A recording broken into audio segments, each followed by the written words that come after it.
Bienvenidos a bordo, a un nuevo vuelo de La Mirada que hoy se destaca por los invitados, en realidad como siempre, cuyos nombres se los voy a dar en un ratito.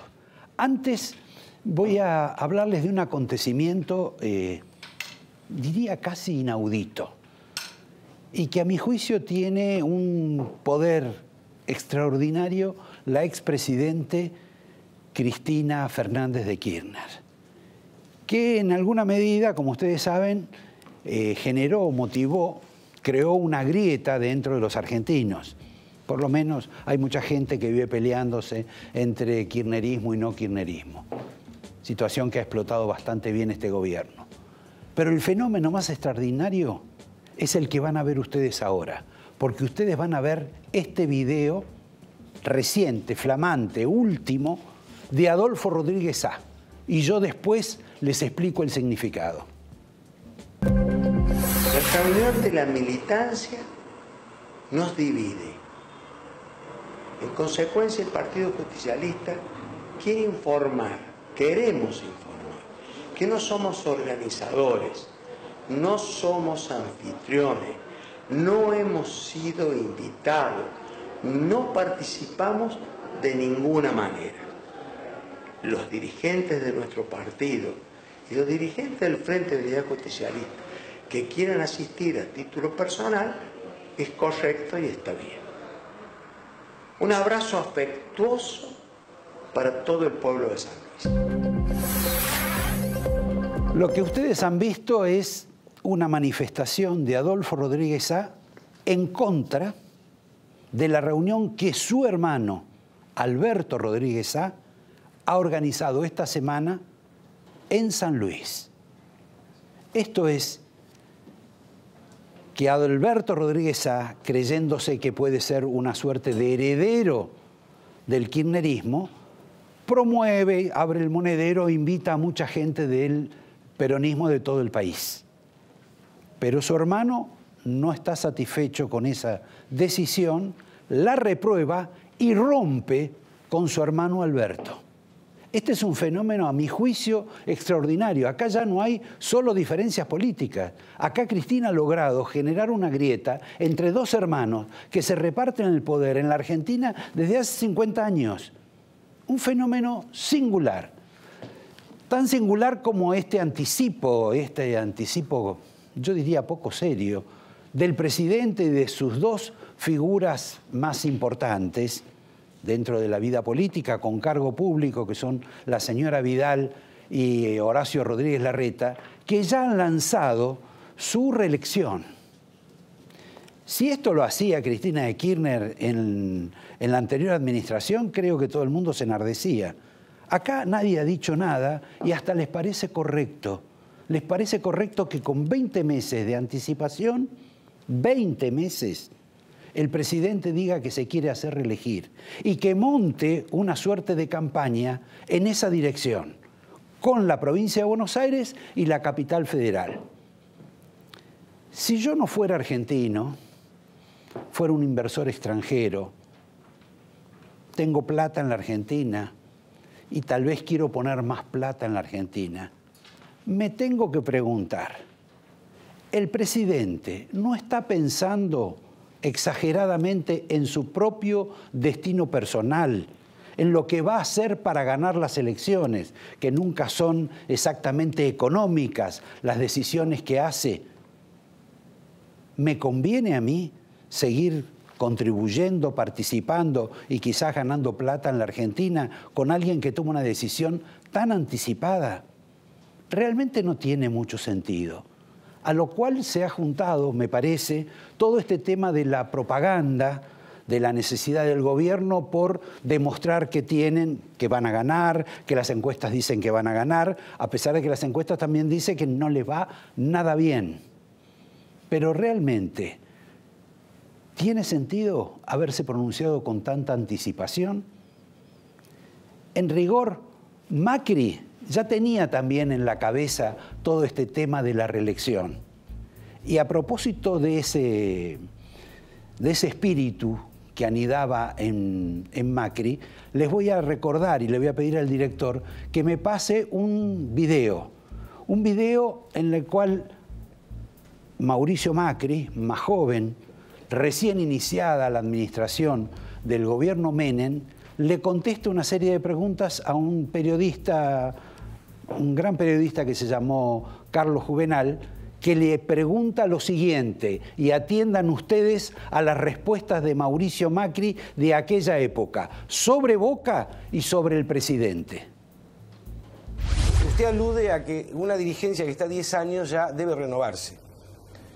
Sin embargo, usted, por ejemplo, empresarialmente apoyó la gestión de un presidente de la República que va a durar 10 años en su mandato. Y con la gente con la cual me he comprometido en llevar adelante Boca, les he dicho que yo voy por 3 años, es mi máximo compromiso y bajo situaciones excepcionales seguiré 3 años más, porque creo realmente que la renovación va a hacer que la cosa cada vez mejore más. En el caso del país es distinto, porque el país estuvo aislado 40 años, hemos perdido la credibilidad como sociedad después de 40 años de decir algo y hacer lo contrario. Hemos recobrado este hilito muy finito que es la credibilidad a partir de una persona que es el presidente Menem. Entonces hoy la credibilidad es patrimonio de él. Si hoy él no estuviese en el gobierno, los argentinos tenemos que volver a dar examen, y dar examen son 2 años más como lo que hemos pasado estos últimos 3 meses. Entonces yo dije, para los argentinos no quiero eso, quiero realmente 4 años más con el presidente Menem y que la credibilidad pase a ser un patrimonio de todos. Después sí, renovación, sin duda renovación, que eso es lo que enriquece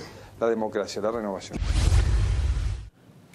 Bueno, vimos a un Macri, es para hilar fino todo, que en aquella época, bueno, manifestaba una inclinación por Carlos Menem, que en alguna medida se postulaba la posibilidad de que hubiera reelecciones, sugería, impulsaba la necesidad de que la Argentina tenía que tener un mandato más largo por parte del entonces presidente Menem, y singularmente decía que él, como presidente de Boca, no se iba a reelegir, no se iba a presentar. Su mandato tenía nada más que 3 años. Bueno, en realidad el mandato de 3 lo convirtió en 4 y se presentó después a hacerse reelegir a 4. Me parece que es una pequeña joya de mostrar cómo los espíritus a veces cambian.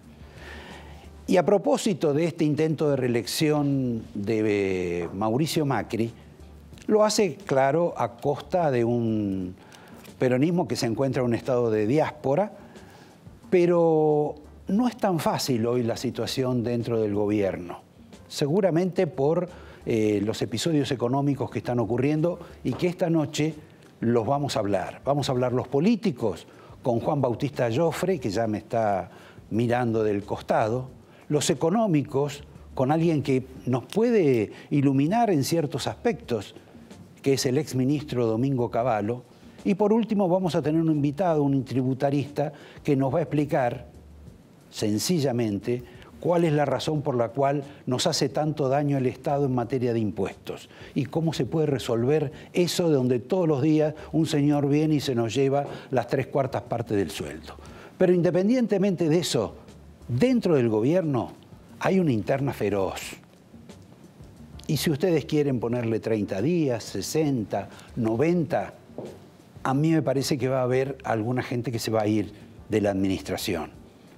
Hay evidentemente un conflicto con Mario Quintana, quizá porque Mario Quintana participa en distintas áreas del gobierno y en su caso particular algunas personas no lo quieren. Yo diría que hoy, como Quintana está con Marcos Peña y Marcos Peña es el dueño del gobierno por orden del señor Macri, quien además el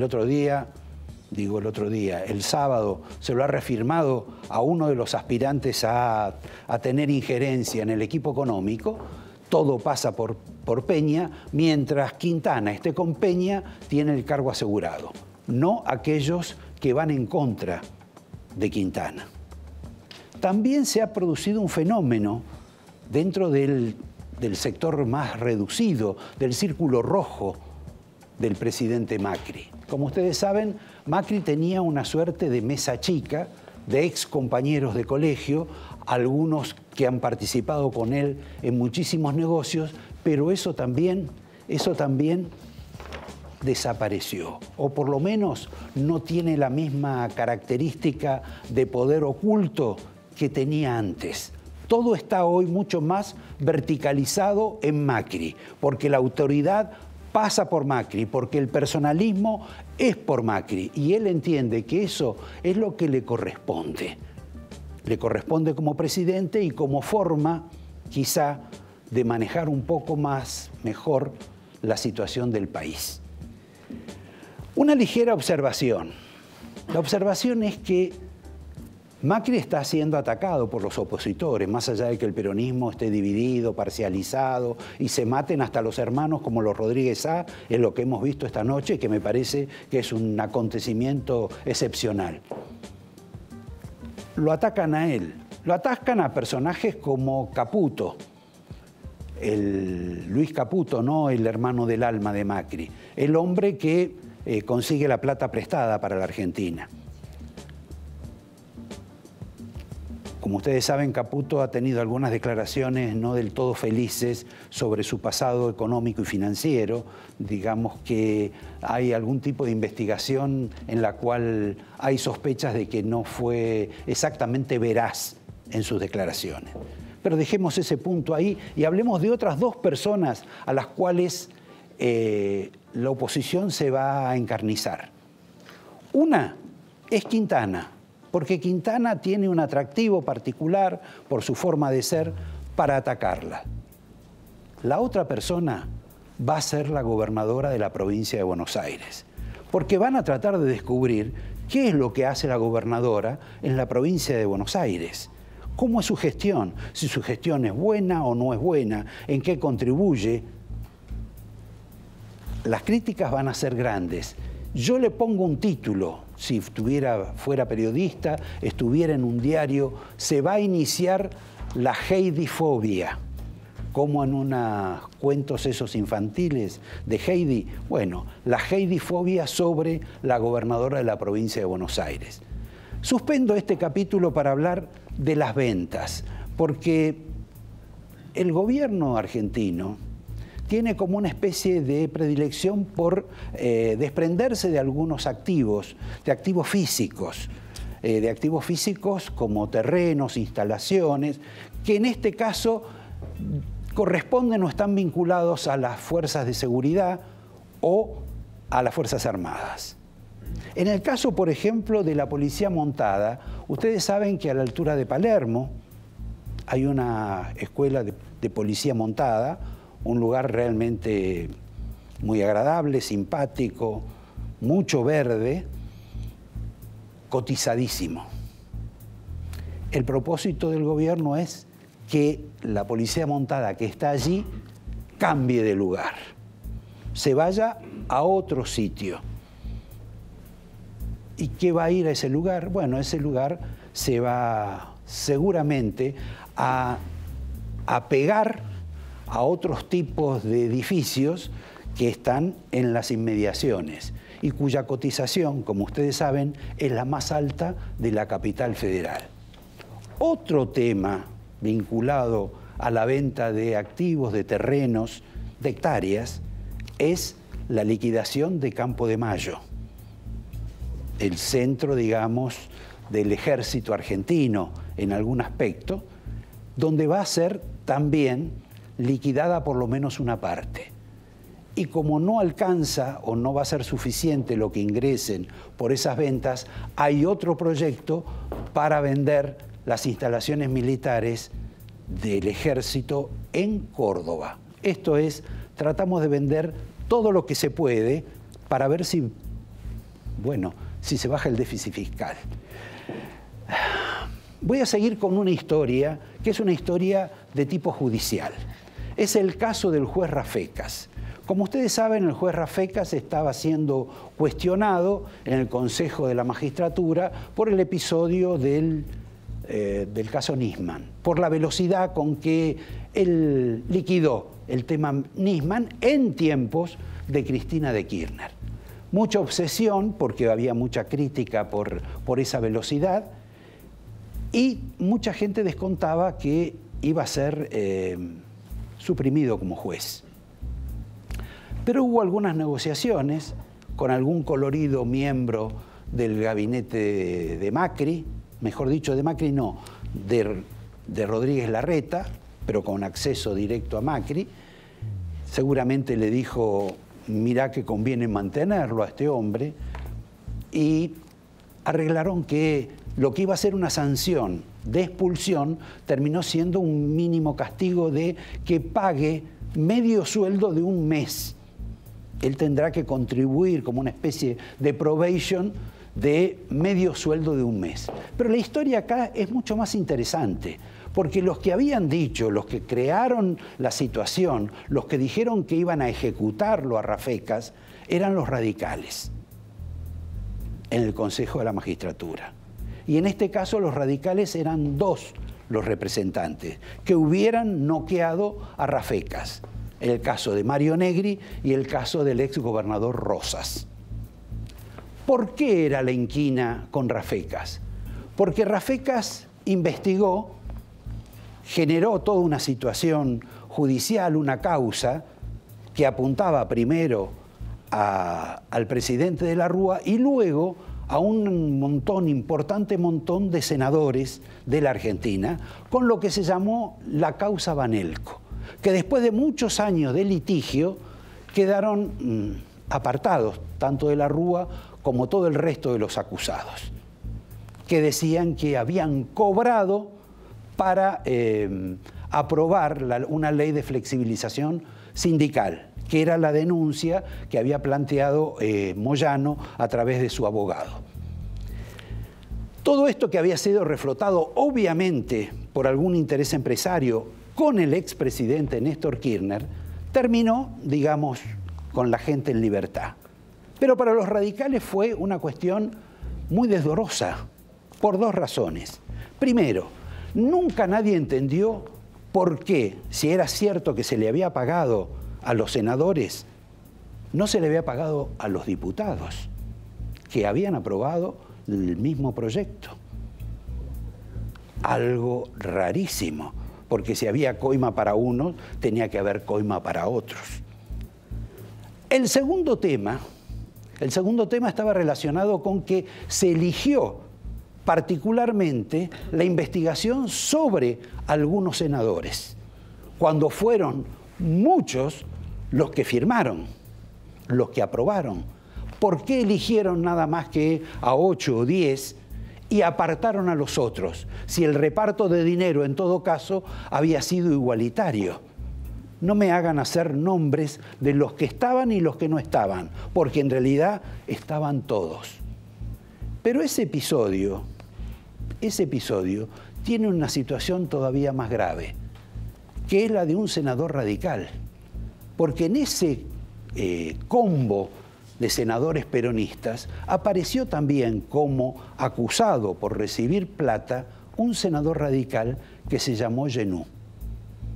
Digo que se llamó porque luego Genú murió en situaciones que todo el mundo sabe, suicidado, y algunos imaginan que parte de esa depresión fue por esa imputación, porque esa imputación, para ser justos, carece de lógica.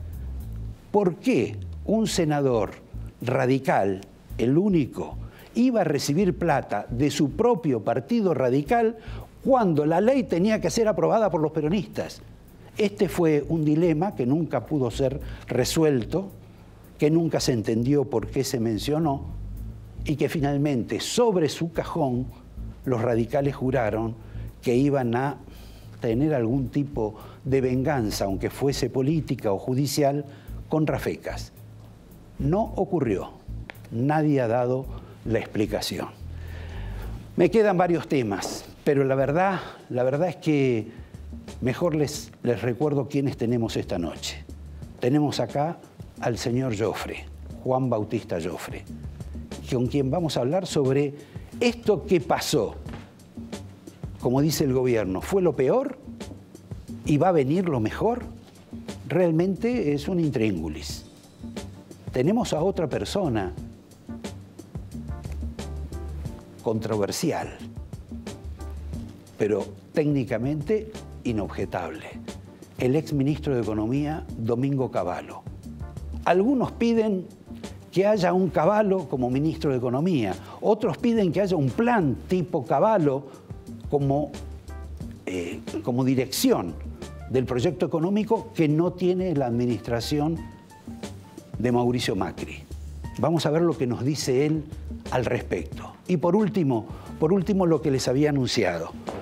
Un señor que se llama Jorge Haddad, no confundir con otros Haddades, que es quizá una de las figuras más notables del sistema tributario de la Argentina, al menos como teórico, que ha contribuido en distintos proyectos, que ha trabajado intensamente, que ha estado relacionado inclusive con la señora Carrió y que nos va a explicar esta miserable costumbre del Estado argentino de sacarnos cada día más plata. Y además que nos va a hacer seguramente a responder una pregunta clave. El gobierno se ufana de que ha bajado ligeramente los impuestos. ¿Ustedes qué quieren que les diga? Cuando alguien me dice que se presenta con 20 meses de anticipación para ser reelegido, hay algunas cosas en las cuales empiezo a tener sospechas. Pero lo vamos a aclarar con ellos, con nuestros invitados, en un minuto nomás.